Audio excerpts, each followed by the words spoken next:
So lately I've been making some videos about how to work on different triads and play them in different inversions.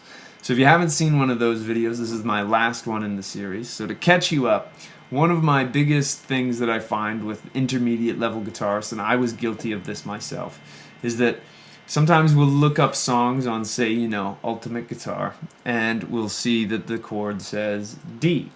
And we will always, without fail, play this wonderful D chord that we maybe learned in our first guitar lesson or one of our first guitar lessons.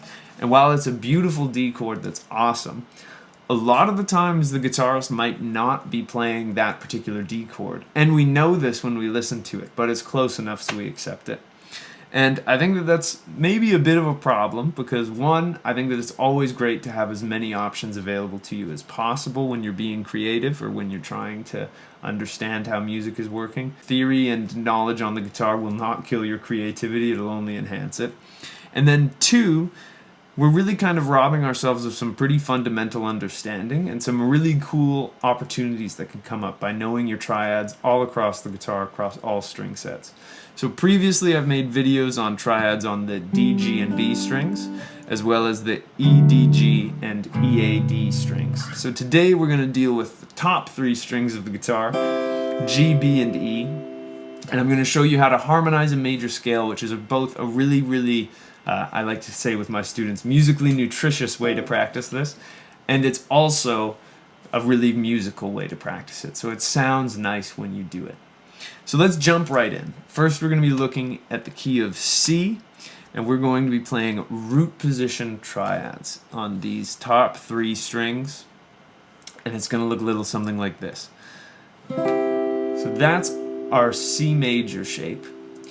And to do this harmonized major scale, we only need to know three different chord types for each inversion. So this is what every major chord will look like, this exact fingering. Minor chords will look like this. And diminished chords will look like this. And this is a really great way to practice because it really helps you visualize that from major to minor we drop the third, and this is a closed position triad, so it goes 1, 3, 5. So I know that this is my third, and if I drop it a fret, it becomes minor. And then I know that diminished, or maybe I know this, you don't know this maybe, a diminished triad is a minor triad with a flat fifth. So then I see, well, okay, this is already minor, I need to move my fifth down. And it's a really nice way for you to actually visualize the theory behind this, because I know sometimes the difference between major, minor, and diminished can seem like they're floating in space, and this lets you tie them down to the guitar, which I think is wonderful. But anyways, if I start with my C major triad here, and I do a harmonized C major scale, so C major is my 1 chord, D minor is my 2 chord, E minor is my 3 chord. I'm gonna get F major, G major, A minor, now I'm getting a little bit up the neck, but that's okay. B diminished looks like that, or maybe that's probably how I would finger it. And then I end up at C again. Now once we've climbed all the way up, we're gonna go all the way back down, so we go C, B diminished, A minor, G, F, that was E minor, D minor, and then C. Now, if you're having trouble following this up here with the diagrams, you can also download these for free from my website with the link in the description. Now let's take a look at first inversion triads or third and bass chords. So these work very similarly, but now our chord arrangement, we're going to do this in the key of G. The way that the notes work is now I'm going, before it was 1, 3, 5. Now since it's third and bass, these chords go 3, 5, 1. My major shape looks like this. My minor shape looks like this. And then if I were to play a diminished shape, it looks like this. So okay, we start out with G major. Our 2 chords going to be A minor. Then we're going to get B minor. We're going to get C major, D major, E minor. Here we get F sharp diminished. And then it's going to be G major.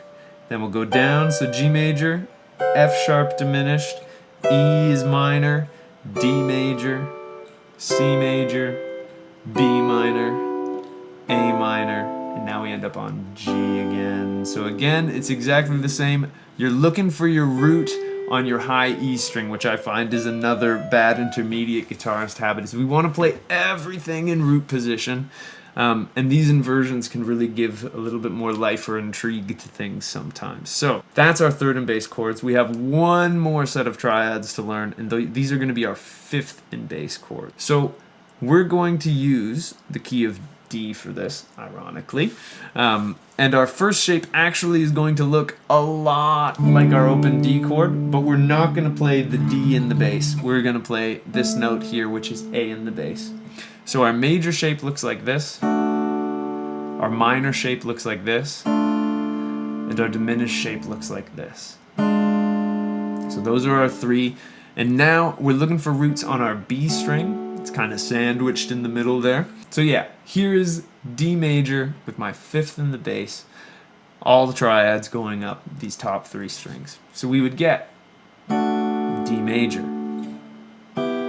E minor, F sharp minor, G major, A major, B minor, C sharp diminished, then we get our D up top, C sharp diminished, B minor, A, G, F sharp minor, E minor, then we get back down to D.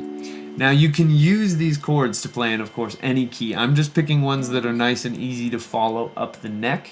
I really encourage you, once you get comfortable and confident with these shapes, to start pushing them into new, scary keys, because it's a really, really great way to grow your knowledge of the guitar and also maybe play the songs sounding a little bit more like the actual songs rather than just the open chord fest that we tend to descend into as guitar players. But anyways, that's it for this video. If you found it informative, useful, or fun, I would really appreciate it if you could like and subscribe. It helps me out more than you could know. If you like, you can download the diagrams I used in this video for free from my website. Link to that in the description.